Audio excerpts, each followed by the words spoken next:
Hi, friends. I'm Scott Giles, a board-certified diplomate of the National Guild of Hypnotists and a life coach. Every Saturday afternoon at 2:30 Central Time, I make a short 5 or 10-minute video about some aspect of hypnotism or life coaching. Today, I want to talk about dream interpretation. Now, my interest in this goes back to the time when I was training with Dr. Bernie Siegel. Dr. Siegel was the physician who in 1978 wrote the first well-received book on mind-body medicine called Love, Medicine, and Miracles. He's written several others since. He once joked that he planned to die of writer's cramp. He was a very prolific writer. He believed that dreams were important because they showed you or could help you discover what your inner blueprint was. He believed that everyone in their unconscious mind has a blueprint of what kind of person they are supposed to be. And the degree to which lived experience matches that blueprint is the degree to which you feel fulfilled and happy. The degree to which your lived experience departs from that blueprint, you feel unfulfilled, that there's something missing in your life. He thought that the blueprint would often show up in dreams, your subconscious or your unconscious mind trying to inform you in the only way it can, through dreams, of what that blueprint could be. Now, this isn't a new idea with Dr. Siegel, though it was the first place I learned of it. Many philosophers and counselors and even mystics have had similar ideas, whether the dark Aleister Crowley's idea of true will, or Paulo Coelho, the French Brazilian writer of The Alchemist, talks about a person's personal legend. It's the same basic concept, that you've got some sort of an inner blueprint. So, how do you interpret dreams? Well, there are no hard and fast rules, but there are some guidelines, and they are what Dr. Siegel taught me. The course was taught using a book by Dr. Ann Faraday called Dream Game. It's a textbook, and I recommend the book. So, literal meaning first. People, when they have a dream, will often instinctively go for some psychological interpretation of it. Don't go there, Dr. Faraday says. Look at a possible literal meaning. So if you have a dream about the tire falling off your car, it may be that your unconscious mind is saying you can't move forward effectively in your life. But before you go to work, go look at that tire, because your unconscious mind might also be saying, that tire doesn't sound right and it's getting ready to blow up. So literal meaning first, always.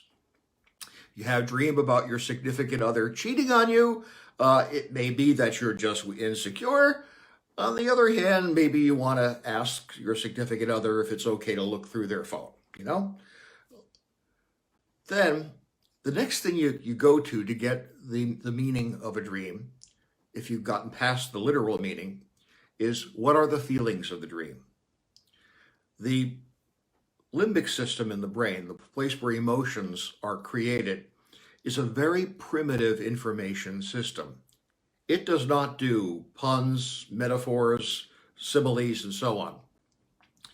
The feelings of the dream are always accurate to the meaning of the dream. The rest of the brain can do metaphors, symbols, all kinds of things, but the feelings can't. So regardless of what the dream is about, if the feeling of the dream is positive, it's a positive dream, and you need to interpret it in that line. If you wake up feeling frightened, well, then it's a frightening dream, and you need to interpret about in that line. What is your unconscious mind afraid of? So the feelings are your most reliable guide to the meaning of your dream, because the feelings of a dream are always the feelings of the dream. The images can be symbols, they can be stand-ins for other things, but the feelings are always correct. Now, because we are all human, there are some common dream themes that we all pretty much have. One Dr. Faraday called the secret saboteur, where events conspire to thwart you.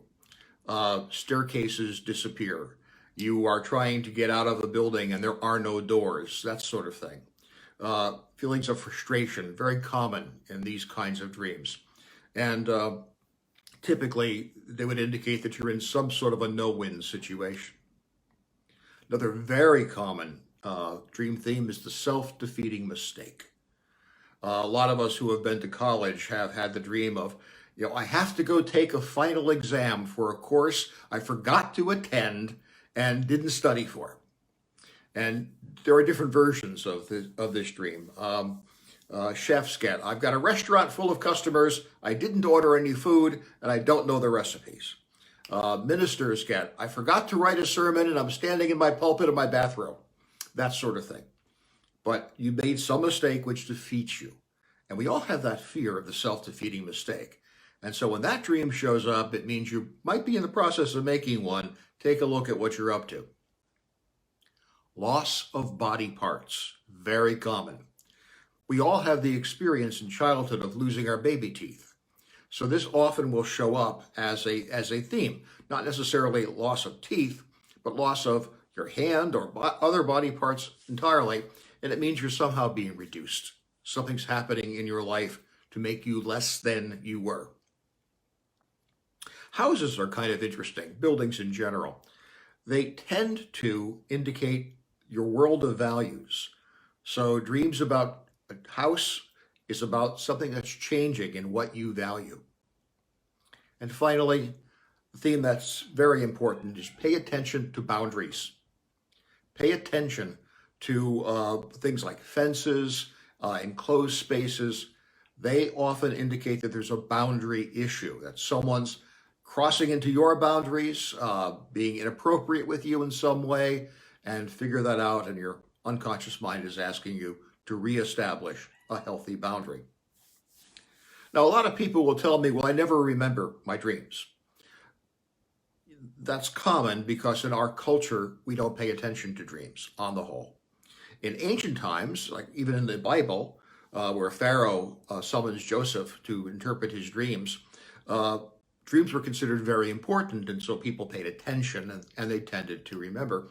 The moment you try to recall your dreams, you're going to have better luck at recalling them because you're now paying attention. There are some tools.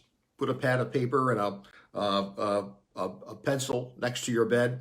Get a little pen light and put a ballpoint refill taped to it so you can turn on a light and write that way. If you have a smartphone and it has a voice recorder, you can certainly use that. There is one final trick, though, that can be very useful. When you wake up and you're still remembering the dream because the brain hasn't quite gone back to its normal functioning, say the dream aloud. Let your conscious mind hear it aloud. That makes it more likely to remember. If you're looking for a good reference on this, I recommend the work of my late colleague, the Reverend Dr. Jeremy Taylor. His books are on dream interpretation, and dreams are on Amazon. Jeremy was a good friend of mine and a beloved colleague. I'll be back next week, same time, 2:30, talking about a different topic. I'm going to talk about turning setbacks into advantages. Please join me if you have an interest. As always, check out my website. There's lots of material there. It's all free, including self-hypnotic recordings that you can download to your computer, and a newsletter and other things you can sign up for. If I can be of help to you in solving a problem with either my hypnotic skills or my coaching skills, don't hesitate to reach out. Thank you for your attention. Please like and subscribe to this video, and see you next week.